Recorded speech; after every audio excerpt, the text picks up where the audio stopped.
Good afternoon and welcome. Welcome to creating virtual discussion forums through effective questioning. I'm sure you're getting accustomed to our announcements and reminders, but please ensure that you're muted. Consider wearing headphones if it helps prevent background noises. Consider turning your webcam off. It will save bandwidth, but also sometimes it just is more comfortable for you. And we will use the chat bar regularly for both questions and for additional resources such as links to articles or other applications that might be helpful to you. As I said, it's creating virtual discussion forums through effective questioning. My name is Laura Gabrion. I'm a literacy consultant here at Wayne Risa, and I'm joined by Melissa Wilson, also a literacy consultant here at Wayne Risa. The outcomes for today's session include understanding why encouraging classroom discourse is essential, regardless of the instructional mode. I also hope to explore ways to use digital tools to facilitate effective and engaging both teacher-led and peer-led conversations. And finally, as teachers, we need to consider the need for timely and specific feedback when our students are engaged in discourse. We've created a reflection guide for you. You can click on the link that's being supplied to you via chat, or you can follow the tiny URL. You will be prompted to make a copy, and you'll be able to open the document where you can capture the links to resources that we've shared throughout this session, or any notes that you might want to take. I just want to remind you that, as many of you already know, our literacy work across the state is framed by the Literacy Essentials. To learn more about the Literacy Essentials, go to literacyessentials.org. One of the things that I wanted to point out, though, is that when you do go to literacyessentials.org, you will find a lot of different resources available to you. One of the most attractive is the free online modules that have been created to guide educators throughout the state in implementing the essential instructional practices. Those online modules are free, and you can navigate through them on your own, but you can also batch enroll and work on the online modules together. Either way, the learning is exemplary. You also have some videos within the Essential Instructional Practices documents. Just go below those a little bit, and you'll find videos that are also useful for helping you to understand how those essential practices actually look in a classroom. So, keeping that in mind, that the Literacy Essential Instructional Practices frame the work that we do, I want you to remember that discussion in the classroom is essential. And you can see that in grades K through 3, discussion in the bullets underneath the essential practices is embedded in essential practice number 1, 2, 3, 7, and 8. So several of the instructional practices rely on discussion to move student learning forward. In grades 4 and 5, essential practice number 5 focuses on discussion of ideas and meaning across texts and disciplines. However, discussion plays a part in many other essential practices as well, such as 1, 2, 3, 7, 8, and 9. Finally, in grades 6 through 12, again, essential practice number 5 is devoted to the development of higher order discussion of complex text across varying participation structures. But as we've seen in the other grade levels, discussion is present in essential practices 1, 2, 4, 7, and 10. And you've seen that Melissa has provided you with a direct link to the documents for essential instructional practices K through 3, 4, 5, and 6, 12 for more information. So ultimately, discussion is the thread. It's the thread that weaves student learning together. And we know that this is because learning is social. From Vygotsky's research to the present, we know that student learning is influenced by building relationships. John Hattie's meta-analysis research points to an effect size of relationships as 0.52. For Hattie, his hinge point is 0.4, meaning that anything over 0.4 has a direct impact on student success and student achievement. In his words, building relationships implies agency, efficacy, respect by the teacher for what that student brings as a whole person, relationships at home, to culture, and to peers. What I want you to do for a few minutes in breakout sessions is to think about the role of relationships in your classroom. How do those classroom interactions influence productive discussions? And how in turn do those discussions promote critical thinking? So I want you to think about that for a minute before I move you into breakout rooms. And then once in breakout rooms, I'll make sure that I broadcast those questions to you again. What I want you to remember as you move into breakout rooms is you will get a little message that says joining breakout rooms and a breakout room number. And the reason I ask you to remember that breakout room number is sometimes inadvertently you pop back into the main room. And when you pop back into the main room, I often don't know where you came from because you've been randomly put into these breakout rooms.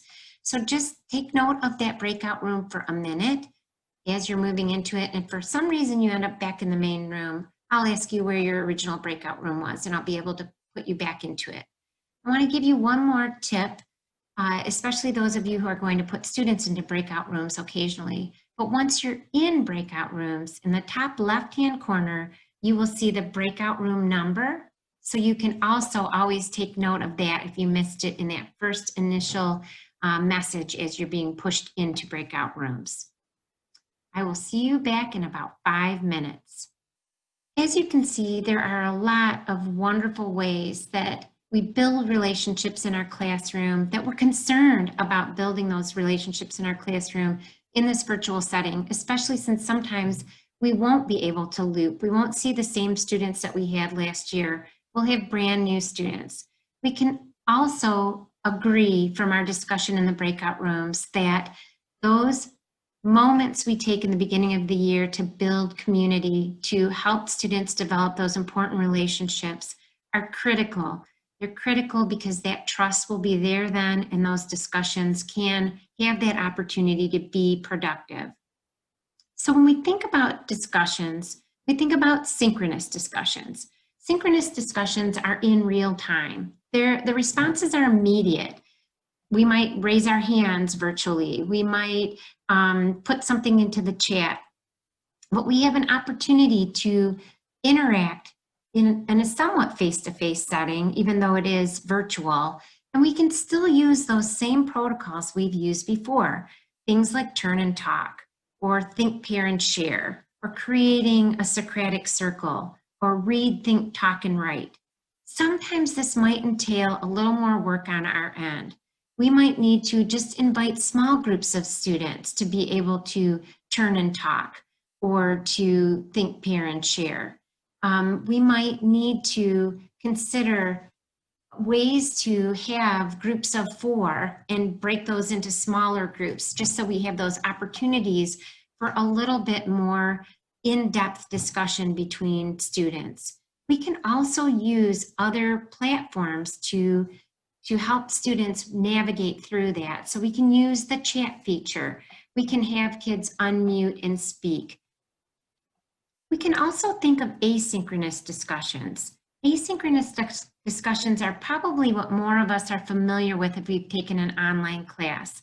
Those are the not immediate discussions where the teacher has posed a question and there's certain parameters around answering that question. For example, you may be asked to post your reply and respond to other students. And maybe we even have a time limit that all posts are due by Sunday at 5 p.m. The nice thing about asynchronous discussions is there is more time to respond, meaning that students have more of an opportunity to think and reflect. But just as we want to set parameters for how many posts and when those posts are due, we also want to set parameters for what are acceptable responses. For example, if a student just says great post or ditto, they're not really giving their peer any real feedback, or there's not interacting with the content that the peer has posted. So sometimes we need to set up a rubric of acceptable discussion responses. And what maybe we need to move those students through that in a screencast where we've set that rubric up, but we allow them to play a short video of us talking them through what are acceptable and unacceptable responses in asynchronous discussions. And even think about that in the synchronous discussions. Maybe instead of the anchor charts and talk stems that we have on the walls in our classroom, we need a Google slide that lays out what would be appropriate for small group discussions in our classroom. What are the expectations? And maybe part of that community building in the beginning of the year involves setting those norms together. We also want to think about how to create effective questions. So regardless of the learning mode, we need to create questions that stimulate critical thinking. We don't want to fall too heavily on closed-ended questions that require a yes or no, or very simple. We might need to also consider beginning our questions with what, why, how. We want to look for opportunities to probe a little more. Can you tell me more about, or help me better understand your thinking when you say. We want to let students generate some of those questions, and we want to use questions to help promote self-reflection, because we know that metacognitive piece that moves students from doing something in the moment to being able to transfer it to other similar situations is going to be helpful in sustaining their learning. Melissa's going to put into the chat some articles about questioning techniques. One is from Reading Horizons and one is from Edutopia. Synchronous discussions, we want to think about platforms like our video conferencing platforms and being able to use things like Zoom or Google Meet or Big Blue Button. Once we're in those platforms, we want to think about asking those effective questions. Something like, what did you notice about the characters' actions when they're reading something? Tell me more about your thoughts so that we can probe a little. Maybe it's a writing assignment and you want to ask the students, how might your classmate improve his or her story? And then those reflective questions, which of your strengths does this project demonstrate? What did you struggle with and how would you do things differently? And how we respond in these synchronous discussions needs to be taught as well. So maybe we're going to teach the students verbal gestures for agreement, or nonverbal gestures, sorry. Things like a thumbs up or an okay or a hand clapping. Maybe we'll have students trained in a whip around where everybody unmutes as their name is called and they have to share one word about what they think or have learned. We can use virtual or actual whiteboards. And if in the absence of a whiteboard in a student's home, they can just hold up a piece of paper. We can think of using our chat feature and giving them guided questions that need specific responses. We can do a chat flurry, for example, where we want them to respond very quickly. Maybe we'll say, go. And then as you just fill that chat up with their responses, we can say, this was a wonderful chat burst or chat flurry, whatever we want to call it. We can use think, ink, and share as a way to get them to think, jot a few ideas down, and then get ready to respond. We can, of course, as mentioned before, do those verbal responses where we call on specific students to unmute and share. But the one thing that is important is we need to spread that wealth, so to speak, and make sure that more than one student gets called on each time. Different students will have different comfort levels in this platform. So we want to make sure that we enlist all of the responses that we possibly can. We can use Padlet or Jamboard to create a real-time virtual whiteboard where students will be able to go to the link and start to add their sticky notes or add the plus sign in their comments. And then we will be able to show that on our screen, and they will see how their classmates are responding in the moment. Video conferencing platforms like Zoom have polls, but outside of Zoom, you can use things like Mentimeter or Polls Everywhere to quickly poll your students and get the group responses. 100% said yes, or 40% said, I'm not sure. Melissa's going to put into the chat a few resources that we've just talked about, links to those so that you can look at those and think about which ones might be useful in your context. We also have asynchronous discussions, and that's when we're looking at things like discussion boards or forums. We can use the question feature in Google Classroom. We also can use the dynamic discussions feature in Schoology, but ultimately what you're doing is you're posting a specific question or set of questions into the forum with those guidelines on how students are supposed to respond and in what time frame you want them to respond. And I know that sometimes students will get into a habit of once somebody has started to respond, they'll copy some of those responses or slightly modify those. But what I want you to think about is, again, setting up that rubric, setting up clear expectations of what those responses need to be.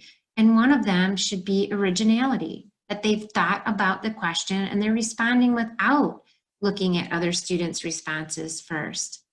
I would also suggest that you take opportunities to put students into groups or to pair them at times. In discussion forums in asynchronous settings, you will find that sometimes students, the first few students who post often get the most responses because a lot of students want to get in there and do the assignment. And then that would leave kids who post later with little to no responses.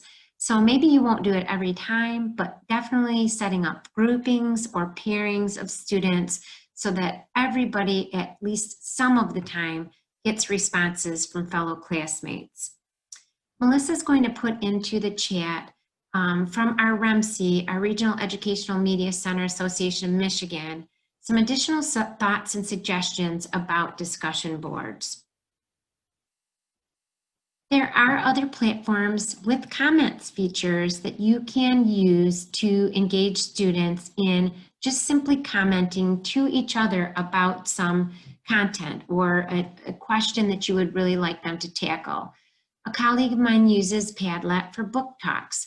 So she posts the book talk and then students can comment back with their ideas or their suggestions or their thoughts about that particular book. You can use things like a blog or Flipgrid to create that interaction between students where commenting back on a student's observations or questions or short presentation is possible. So you want to encourage students to make connections to each other's observations. And then another thing that you can do is you can create a question cafe or a place where students can simply post general questions on a regular basis. So maybe at the top of your learning management system, you have the question cafe link. And anytime students have questions, they can post them, you can answer them, and maybe other students will have that same question and be able to find the answer there. You can use these platforms for idea generation, for collaboration. All conversations are a scaffold to a larger learning target or a comprehensive assignment. So we need to think about how we can skillfully set up these questions and the opportunity for students to interact around answers in both synchronous and asynchronous settings. Finally, we can think about peer-led discussions. We can provide our students with talk stems to facilitate discussion moves. We can be the outside observer with these smaller group settings, and we can allow them to take roles like timekeeper, recorder, reporter, gives them a little bit of accountability in this discussion setting just like we would do in the normal classroom, in the traditional classroom, let's say. We can give students ways to problem solve typical group discussions. Definitely, we're going to see at times uneven levels of participation, but how can they take responsibility for sharing airtime or for being inclusive of all students in the discussion? We want to help students have clear connections between discussion and the targets, the goals of the lesson, the goals of the unit, whatever that may be. And we can use a variety of digital tools. Again, we can use our video conferencing platforms. We can use Padlet and Jamboard. We can create virtual whiteboards or actual whiteboards, depending on the platform. And we can use physical whiteboards or pieces of paper. In our Google Documents and Google Slides, we have the comments ability. We can click on that comment, that little plus sign, and add a comment to the Google Doc. And we don't need to limit ourselves or our students' comments to simply being typed comments. I'll go a little bit over that in the next frame when we talk about feedback. When it comes to Flipgrid, students can record themselves. Other students can comment on that recording. If you followed Penny Kittle and Kelly Gallagher, you've noticed that they use Flipgrid routinely as a way for students to do peer reviews of each other's writing.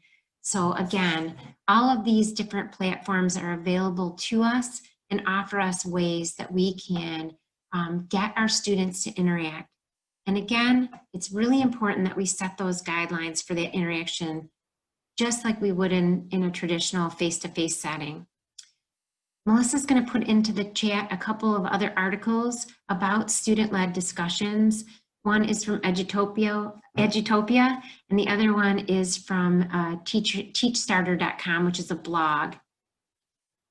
So let's talk about that feedback. We definitely want it to be encouraging, but actionable and timely and specific.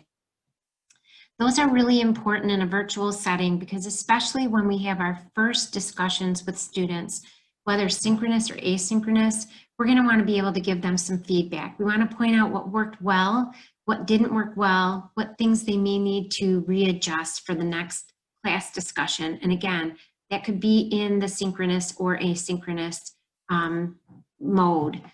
We want to provide opportunities to engage them in conversations about feedback. So can we, in that feedback comment, ask a question and have them answer us, invite them to consider how they may change something in regards to the way they handled the discussion so that they're doing a little of that thinking again, that problem solving on their own. Those comments can be individual. So I'm thinking of something like a discussion forum in an asynchronous setting where students commented, I can write back to that student, or they can be collective. So I might look at the thread of a group of students as they've discussed a particular question, and I'm commenting on the whole group. I want you to remember too that we don't have to limit ourselves to just typed comments. We can use things like Vocaroo to provide students with audio comments. We can create a video or a screencast to, again, give them comments on the way that they're maneuvering these discussions in virtual settings. So we've got some opportunities to not only set the expectations and help them help us set those expectations, move through the discussions themselves, but also think about the ways that we can make those discussions even better by giving them targeted feedback. So we're going to go back into our breakout rooms again, and I will broadcast those questions. Again, you'll be in the same breakout rooms, but if for any reason you end up back in the main room, please feel free to remind me about which number breakout room you're in so I can get you back with the same group. But I want you to think about which discussion tools and techniques you might try in the school year ahead. How will they engage your students more deeply with content. So just think about that for a minute as I organize the breakout rooms, and we'll take about 5 minutes to talk about those, and then we'll come back and share with the larger group. Thank you so much for joining us today. We have a RISA feedback on our feedback survey on our Blitz.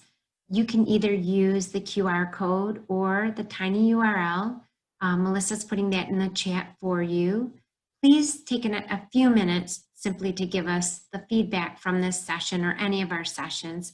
It helps us to plan for the fall. It helps us to anticipate what you might need as you get a little further into the school year, whether it's virtual or it begins face-to-face.